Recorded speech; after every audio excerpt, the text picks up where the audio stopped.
And he was very quick to say, well, hang on a second, it wasn't just me. The first thing I did was I hired great people. So I think really great leaders have the ability to understand that.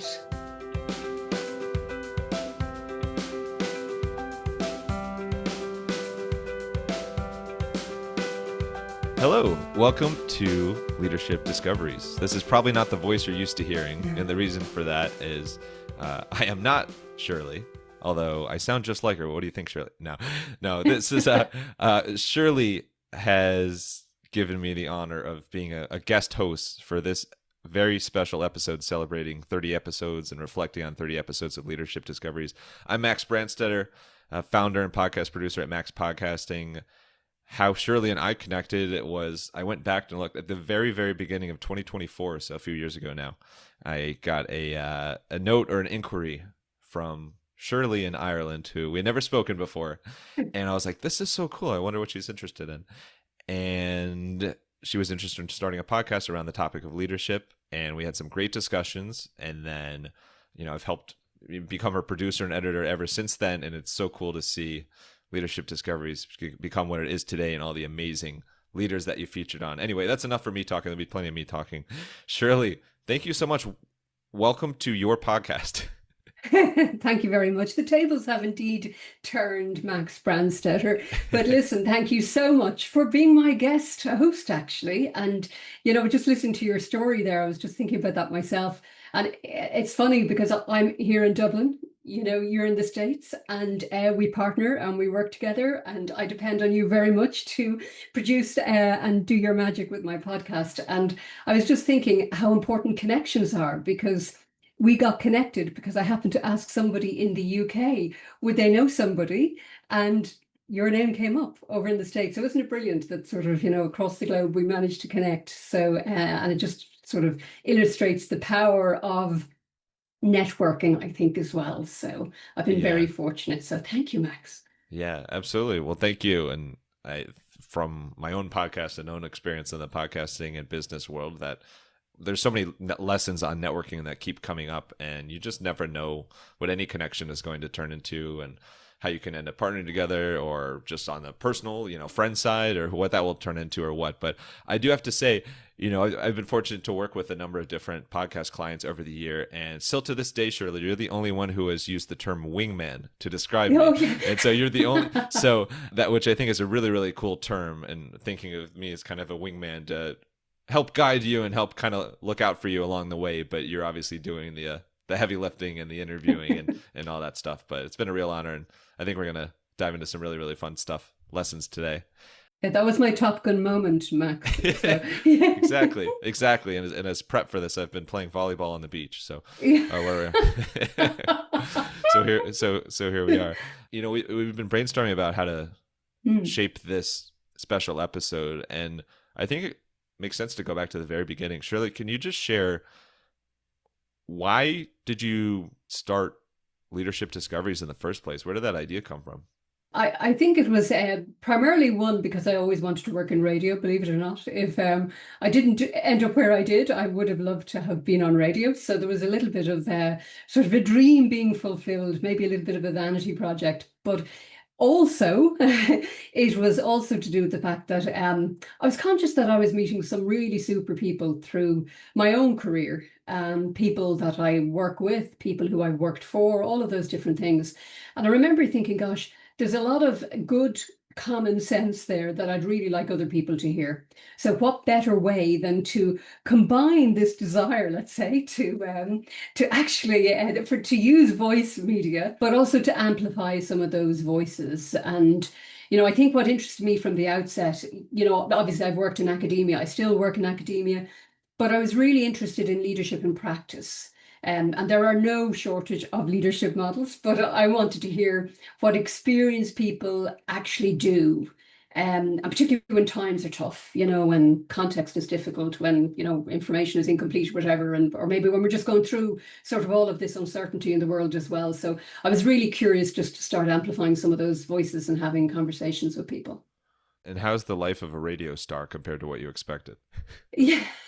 It's quite pressurized, actually, Max. I don't know how you do this stuff, but it is quite pressurized, yes. But I'm open to offers. I am open to offers. So there you go. Well, I think the world of the world of pasta. See, we have an Italy trip on the mind here. The world Yeah. of podcasting in general, I think, is a very common misconception of that. You hear a podcast episode and you think, oh, this is just two people talking. It's so quick to kind of record it and then put it out into the world. And then the reality of it, as any new podcast and established podcast host finds, and then the reason why I started my business in the first place, there is so much more behind the scenes that goes into it, so much more of a Mm. time commitment, whether that's the actual recording or editing time or interview prep, all of that. So I think a lot of new podcast hosts are initially slammed by like wow, there's a lot more on my plate than I initially Absolutely. thought with that. But you handle it all very swimmingly. Well, I think that's because the structure you give me, Max. And I think that's what's really important. You know, that once you get a rhythm with somebody, it's kind of everybody knows what they have to do. And that's probably why it works. Well, that seems like seamlessly actually to me. So it's so thank you for that. So I'm very lucky to have you on board and to be my wingman as well. Appreciate the kind words. I am the morning workout I do to be a wingman every day is unbelievable. No, but so let's dive into some of the themes and lessons that have come up from Mhm. your podcast. There's so many. This is probably the hardest thing you've ever had to do, is kind of look back and choose what are the most important and helpful ones. So just to start off, when you look back at these 30 conversations so far, what are some of the main themes that kept Mm. appearing, regardless of who the guest is? I was thinking about this, and as you say, there were just so many great guests and guests who were from very different contexts, but yet some of the messages or some of the reflections were actually very similar, bizarrely enough, no matter where people came from. And I think what was one of the first themes when I was thinking about all of the conversations was very much around judgment. And that was judgment when, there is very little certainty. And some of those people, who talked about uncertainty really, put a lot of effort into, trying to interpret what was going on around them as such to the best extent that they could. Because when there's uncertainty, there's only so much you can do anyway. But I think that was the first thing, this sense of good judgment. Like, I think, there's a particular something that comes to mind actually was around the whole piece around experimentation almost. And it was interesting that came from two very different perspectives. One from Emmett Oliver, who's a business historian, and he was talking about, experimenting with leadership, and that requires a lot of judgment. And that challenge or that courage to challenge the prevailing orthodoxy, what people think you should be doing. And then, of course, we had someone completely different talking about it, which is Casito Fatunge, and he's an academic, a brilliant guy. And again, he mentioned experimentation, and he was talking about it, though, as a disciplined response. So, I thought that was really interesting, sort of calculated, disciplined response rather than taking blind risks or being reckless or whatever. So I thought that was really interesting. I think that was one of the first themes that came through. And I think the second one that was absolutely glaringly obvious as well was clarity. Clarity, focus, prioritization. And I don't mean clarity just in a communication sense, but choosing what matters and being able to make trade-offs and be able to make sure people around you understand what those expectations are. And I thought that was really sort of a really strong theme that we're coming to. I mean, they're two of the ones that really stand out in my mind, Max, when I think about it. Yeah, those definitely come to the top. Something that's interesting about that is because you've had a wide range of people very early in their careers, Mm. more veteran leaders, people from all sorts of different industries on the show. When you talk about some of those themes like judgment and experimentation, there's a special sort of skills in order to get good at that stuff. How do you think in general leaders get better at those specific things? I think experience is one for sure. I think our judgment becomes more refined the more experiences we have and the more we use those experiences to learn something from, actually. So, I think judgment is hard to teach, but you can explore it, or you can explore it through decisions that you made, or even in terms of building capability of people around you, for instance.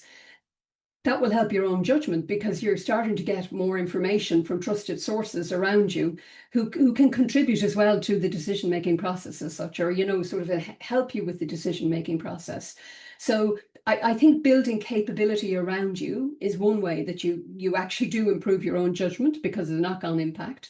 I think experience, as I said, and putting yourself into situations where you are going to gain experience.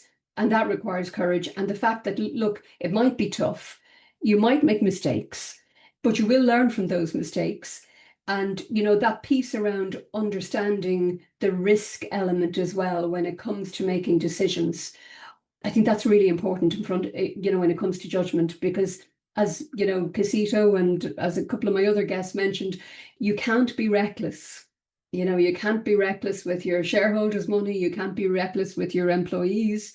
And you can't be reckless, with the community or clients. So I think that whole piece of being able to balance risk with making some of those decisions as well is really critical.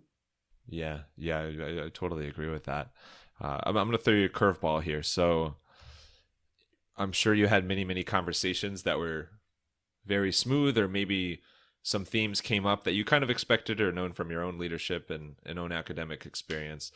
But were there any big surprises? Like, were there any, whether it's a conversation or, a lasting comment that somebody made, was there anything that came up in an interview that really made you step back and rethink some things? Yeah, I suppose when I think of the whole series so far, I think one of the things that does surprise me, let's say at that macro level, is the level of consistency. So I expected when people were in very different contexts. So for instance, a founder or someone who was a board member would be very different to somebody who, let's say, was working in the not-for-profit space. And that wasn't the case. And that really, really surprised me, actually. And I think the other thing that surprised me is that we often assume that not-for-profits are in some way not as good or not governed as well, let's say, as private enterprises because of all these checks and balances. And I think from the conversations that I've had with people in the not-for-profit space, I realize that it's even more challenging for them, actually. There are even more regulations. They even have to, they have to demonstrate the dollar or the euro or the pound or whatever it is, even more so in some regard. So I think that surprised me as well at that sort of macro level. And I think if I get more granular, not so much the things that surprised, but maybe the tensions that I probably was maybe surprised a little bit about with things like remote working, for instance, versus human connection, the sense of hybrid. So if you take one of my earlier guests was Cameron Bray. Cameron Bray was teaching people how to lead in a virtual world. Like, I'm going back 15 years when nobody was talking about it, right? So he's got huge experience in this area, and he was really strong about how you can build trust, how you can build deliberate connections, all of those things. But yet, what was challenged then in my thinking was when I talked to somebody like Sylvia Cronin, for instance, a very experienced non-exec in Ireland and the UK, and she was saying, well, that's okay, but young people need the human connection because that's where they develop. That's how they get developmental experiences. And if you reduce their social interaction, you're reducing, the possibility for them learning as well. So I thought that was really interesting, that tension and that difference was there, which maybe I was expecting people to be more aligned. I don't know, but I was kind of a bit surprised by that. Was there anything else that, like, I guess a subtopic of leadership that people seem to be kind of all across the board on? Like, there's not like a unanimous philosophy on? Yeah. Well, I think one of the things was, and maybe this is context specific actually, so was kind of speed versus reflection, let's say, right? So when I think of one of the conversations that I had with Kevin Murphy, who's an international private equity leader, and goes into turnaround businesses and turns them around. One of the things that he was always talking about was that speed of doing things, and with that speed, you couldn't be as collaborative, let's say, as you might need to be in an organization that was operating at a slightly different speed or was maybe in a more stable environment. And the need as a result for him to really communicate at pace then with people in a very open and transparent way, and just the challenges that came around that. And Yet there was this other, not necessarily attention, but maybe sort of a different perspective, which was this perspective around reflection, and the need to be able to carve out space, let's say, for reflection as a learning, let's say a learning tool. Now, the two aren't mutually exclusive, but I think it was just really different. It was really interesting that on one pace, on one sort of context, you had this speed of decision making. It's really, really quick. It's really, really fast. And then at the other level, it might be a little bit more pedestrian, let's say, where people could actually take the time to reflect on the decisions and bring people with them. And I think that was sort of a big difference, listening to that. I thought it was really interesting, actually. It makes me think about, in the interest of people trying to become better leaders, and what makes the best leaders out there. Are there any skills that you think are so consistent across the board? Like, it's seemingly every leader is really good at X. I think there were a couple of things, and they would absolutely resonate with me. And I think somebody like Rob Wood, for instance, who built his business, who sold it for £87 million, who, his focus when I was talking to him was it was about building capability around him. So it wasn't about him. It was about making sure he had a great team of people. And that was a really authentic, strong statement that he was making. And he was very, very clear about it, that, because I was saying, oh, Rob, you built a great business, sort of fantastic, blah, blah, blah. And he was very quick to say, well, hang on a second, it wasn't just me. The first thing I did was I hired great people. So I think really great leaders have the ability to understand that. Another guy, I talked to Tony White, who is in the learning and development space and talent space. And, there was a line from him that really struck me. He said, your job as a manager or as a leader is to make yourself redundant. Essentially, you will be redundant, and you need to make sure there are people around you who can step up. And I think the other thing, and the higher up you go in an organization, I think the even more important it is self-leadership. This ability to recognize, yourself, your faults, your strengths as well, actually, and just that whole emotionally intelligent type of leadership. And I do think that the higher up you go in the organization, often that people can forget about that because it's all about serving the shareholder, or, it's very external.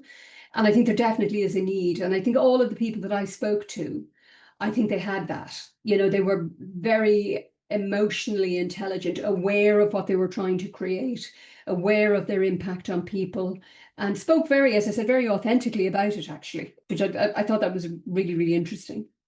That's such a fascinating paradox there. It's almost like the more established you get as a leader, like I guess the less in the weeds you are in terms of probably the work that you started off doing, and it's the more you're relying and helping to build and empower your team around you. And so I think that's a great insight that you pulled, and you see that across so many leaders, and also just how in general how those leaders, particularly, how selfless they are. Like, they're so invested in giving credit where credit's due to their team, but also inspiring their team to kind of reach new heights from that standpoint, and being like, look, I started this, but it wasn't by no means is this all me.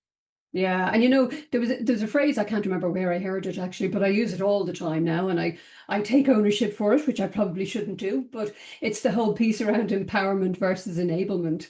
And the leaders that the leaders that sort of really impressed me, if that's the right word, when I was talking to them, was that ability to understand when just to get out of people's way, actually, but to make sure they're getting out of their way because they know they're skilled enough and they've given them the developmental experiences to get on and do the job themselves. So they empower them, they give them the responsibility, and they enable them. They make sure that they have the skills and actually support them if something goes wrong. I mean, I think that was another thing that struck me. On some of the conversations I spoke to people about failure, for instance, there was nobody that was running around a mile from failure. There was this acceptance that, look, it won't go right all the time. It just won't. But the reality is that you have to make the best decision you can with the knowledge that you have at the time. And then learn again afterwards if it didn't quite work out, or why it didn't quite work out, or whatever. But it's that ability to be able to do that was very, very important. To yes, we fail, and of course fail fast. Nobody wants to take ages failing, but and then be able to, pull yourself up by the bootstraps and go on again. So that maybe it's resilience actually I'm talking about. So one of the really kind of mind-blowing things for me to hear and working and listening to your podcast is differences or similarities between generations in terms of leadership and approach to business and careers overall. And so what you did was, looking back, you did like a really, really cool mini series with Gen Z, or I believe as you called it, Gen Z. It probably depends where you are and how you say it. But Gen Z, Gen Z, a really, really cool mini series. It was so cool to hear, these young, earlier in their career or just starting their career, young professionals. You had some fabulous guests there. I'm curious, what inspired you to do that mini series in the first place, and what stands out to you just kind of as takeaways from, specifically that generation? It was funny, Max, because in my practice, in my consulting practice, one of the things I would hear a lot is from leaders about talking about the other generation, whatever generation that was, normally the younger generation. It was really interesting listening to people talk about them, about, well, they don't understand and they're very self-entitled and they're this and they're that. And it wasn't like that in my day when I was their age, blah, blah, blah, blah. And I remember sort of thinking, well, yeah, okay, some of this actually does resonate with me, but it can't all be true. So I decided to actually, yes, I think it'd be really good to talk to some of these people and hear what they have to say. And I wonder would someone come on a podcast with me? And it's funny because you think that, these were Gen Z people, so they were, early 20s. And I was saying, I'll probably get loads of no's and people won't want to come on my podcast and all this sort of stuff. And I was amazed because anyone I asked, yeah, I'd love to do it. I'd love to do it. And I say, well, great. Okay. So that was first surprise, actually. And I think maybe that was sort of the confidence that maybe I didn't have when I was their age, let's say, different world, different environment, maybe comfort with technology and, sort of digital, sort of all that type of thing, all very comfortable with that. So it was really easy to get them on board, first of all. And then when I did, I chose three people that were quite different. One had worked in Europe, in the Netherlands for quite a while. One was actually just doing their master's or their undergrad degree, and the other had been working for a couple of years. So they were kind of, sort of along that little continuum, I suppose, within the world of Gen Z. But I thought they were fantastic. And I couldn't, because they were so articulate, like really so articulate about what was important, and very articulate about what leadership was. And many of these, I was going to call them kids, they're not kids, but many of these people, either they'd worked part-time jobs or whatever it is, but they'd been in the world of work, and they could give me really good examples of bad leadership, and really good examples about, it's not about authority. Like that was kind of the big thing, that leadership is less about authority and more about guidance, support, creating the conditions for them to thrive. I was really surprised as well, because they didn't seem to see themselves as passive subordinates, let's say. They really saw themselves as someone who could contribute, that had a voice, that wanted to be involved, and very, very aware of, the issues that affect us globally, very aware of greenwashing, very aware of, behavior and ethics and, culture within an organization. I mean, I really thought they were amazing, actually. I think I was really taken aback, because I asked them, I think one of the questions I asked them was, what do they want, in terms of development? And the first thing they said, which I rarely would I hear some more senior people say, was feedback. They actually wanted to get some feedback. They wanted to be told when things were going well. They wanted a mentor. And they wanted opportunities to grow. And I just thought that was fantastic. Like, I came away from those conversations, just thinking, gosh, all the people who I talked to who are worried about this generation, needn't be worried, actually, based on some of the people I spoke to, because they had it. And actually, the really interesting thing was around AI. In fact, I think that was the big surprise for me when I spoke to them about AI, because I was expecting this sense of, yes, it's the future, it's all this sort of stuff. But in fact, they saw it as useful. It was embedded in their working life, or their college life, but they were concerned about it. And I thought that was really interesting that, here they were early 20s and they were concerned about it, concerned about the risks, concerned about, human interaction remaining or human decision making staying part. And I thought that was really interesting, that was coming from that group.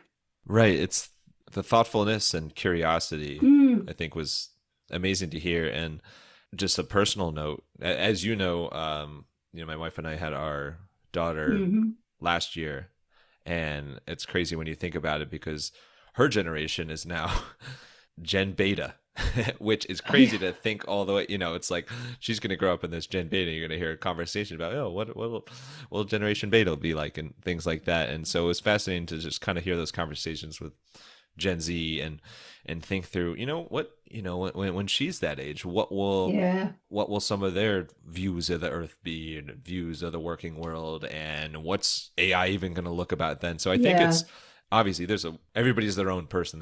There's a great degree of differences in people's thoughts and opinions even within the same generation, but it would be really fascinating to kind of look ahead and think definitely. about what will these things look like, how will people feel about them then. But I think just that thoughtfulness and curiosity is a Yeah, great thing for anybody, for any generation. definitely. I'm gonna zoom out a little bit as we start to wind down here. It puts you on the spot here. If you look at these 30 conversations, if you could give a Cliff Notes or Spark Notes version of, let's say there's three main leadership discoveries, three main points or takeaways that kind of rise to the top from you, what would they be? I mean, I think the first one would be leadership starts with yourself. And I think people really need to be aware of that. Managing the ego, for instance, emotional regulation, particularly under stress, being self-aware. And actually, I know I mentioned reflection early on, but self-reflection, and curiosity. All of those things, I think, determine a leader's power and influence. So, I think the more you can start with yourself and understand yourself, I think that's really, really important. So that would be the first one for me. I think the other thing is something that I have mentioned was that creating clarity and creating capability around you. You have to do the two things. And so many times we see the organization that's sort of driven by the personality of the leader, and everybody thinks, well, he goes, she goes, and the place is going to come crumbling around. That's the worst thing that should happen. So it's this ability that I build capability around me. I give clarity in terms of where we're going, what we're doing, and I listen to people when some of that doesn't make sense, so we get better decisions, all of that. And I suppose the last one is that piece around, I think it's around judgment. I think it's where there are competing truths, let's say, or incomplete information, or all of these things. And I think they go back to being able to lead yourself, and do those other two things that I talked about. Then judgment becomes better. I mean, some of the people who really struck me were those people who normalized uncertainty almost, who said that, look, this is just the way of the world, so kind of get on with it, sort of thing, rather than saying, oh my God, the roof is going to fall in or whatever. They kind of said that's the way the world is. So to be able to make the best decisions around that, I need to use my judgment. I need to use it carefully, and all of those other conditions around it sort of come together to actually have that happen. So I think they were kind of the big three things for me when I sort of reflected over, all of the conversations. You have me inspired to stick on the numbers note. So finally, the $1 million question, or €1 million question, £1 million question. You listeners, choose your currency. What's next for Leadership Discoveries? Can you give a little preview or teaser of maybe some ideas or things you're thinking hmm about, or what to expect on some upcoming episodes? Yeah, and just before I do that, just as you say something there, Max, I don't know why this has come into my head actually, but I think one thing that surprised me is, I'm sure you're very aware and you're very good about your metrics and understanding, where your podcast is featuring and all this sort of thing. I'm not as good as that, but I get great satisfaction when somebody, maybe I meet for the first time, says to me, "Oh, I listen to your podcast," and I say, "Wow, really?" So it's funny when that happens, because that when I did it, first of all, I thought maybe I'll only do 20 episodes or something like that. But then I kept meeting people who say, oh, I listen to your podcast. I really like your podcast or whatever. So that kind of keeps me going and saying, okay, so this is of interest to people. So let's keep doing. And so I think there's probably a couple of things that I'd like to focus on over some of the next conversations. One of the things is there will be a solo series, a mini series. And that, I suppose, has come about because of the fact that really through conversations that I had with people.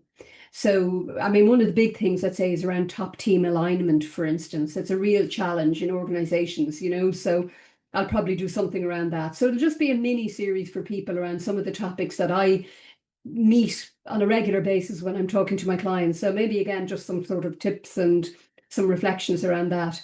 And I think the other thing is I'm constantly amazed at founders who scale up successfully, and just how they do it, what they bring, and let's say if you take the Irish economy, for instance, scale-ups and founder-led businesses are the bedrock of the economy in many ways. So I'm amazed, and I just love what they do, and I'd love to talk to some more of them to understand what's the magic dust, what is it that kind of gets them into that scale up place. Well, I can't wait for those. I think those are wonderful topics to focus on, and it's a lot to look forward to. I want to thank you, Shirley, for reaching out to me in the first place and giving me the honor of meeting you in the first place and connecting with you, and then now a partner in wingmanning, if that's a word, on your podcast. But Absolutely. I've learned a ton about leadership and business, and always look forward to working on your episodes. I've also, side note, there's a lot of traditional Irish names that I had no idea how to pronounce and how they were spelled, and now I know how to pronounce them. So thank you everyone for that. Every day's a learning day, Max. There you go. And thank you so much, because I absolutely thoroughly enjoy working with you. You're the consummate professional and make doing what I do extremely easy, and I wouldn't be able to do it without you, by the way. So Thank you. That means a ton. So for those of you listening right now, I just have one request. Shirley did not ask me to do this. This is just me. But if you're a fan of this podcast, make sure, if you're not already, hit the subscribe button or hit the follow button, whatever it is on whatever platform you're listening on. It really, really makes a difference in helping to grow the show and to help the show rise up the charts and all those. Also, if you want to go the extra mile, I know on Apple Podcasts, you can leave a written review or a rating. On Spotify, you can leave a rating up to 5 stars. So anything like that, I know it personally as a podcast host, it's hard to promote yourself, and it's hard to ask for people to do those things all the time, but it really, really makes a big difference as a podcast host. And like Shirley just said, if you're enjoying the show, reach out and say, thanks for putting this stuff out there. I really enjoy listening. Podcast hosts we don't hear it nearly as much as maybe we expect going in, or just it's a very low percentage of people that actually tune in, that actually reach out and say how much they enjoy it. So it means a lot. But Shirley, thanks again. Congrats on the 30 episodes and counting as we speak. Is there anything else you want to just kind of final thoughts or thoughts you want to leave people with as we wrap this up? Just really, as you say, to tune into the show, to get in touch if there's anything that people say, I'd love to hear a little more about that. I'd be very happy to start exploring some of those topics as well. And and thank you to all my 30 guests so far as well, I have to say, for very willingly and obligingly jumping on without any persuasion whatsoever. And I have thoroughly enjoyed their company as well over the past while. Thank you very much, Max. Thanks, Shirley. I hope you enjoyed today's conversation, and I know for me, every conversation leaves me with something new to think about. So that you don't miss any of these episodes, you can subscribe to the Leadership Discoveries podcast. Do connect with me on LinkedIn or visit shirleykavanagh.com for more resources to help you reflect and support you in your own leadership journey. Until next time.